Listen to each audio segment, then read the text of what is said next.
হাতে লিফলেট, চোখে মুখে বিমর্ষতার ছাপ, যাযাবর জীবনে শুধুই শোকের আনাগোনা।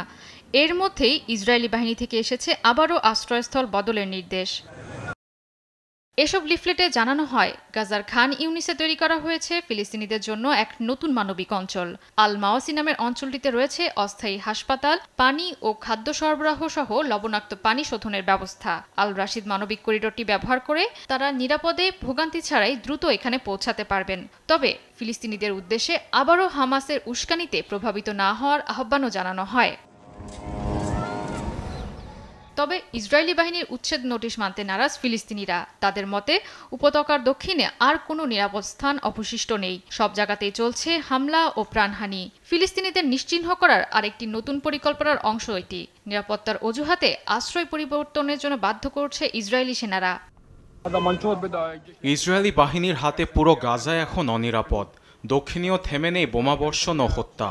আমরা রাফা, খান ইউনিস, দের আল বালাহ এসব জায়গায় আশ্রয়ের জন্য গিয়েছি, কিন্তু সবখানেই চলছে বোমার আঘাত। বারবার উচ্ছেদ গাজাবাসীদের জন্য কোনো সুফল বয়ে আনবে না।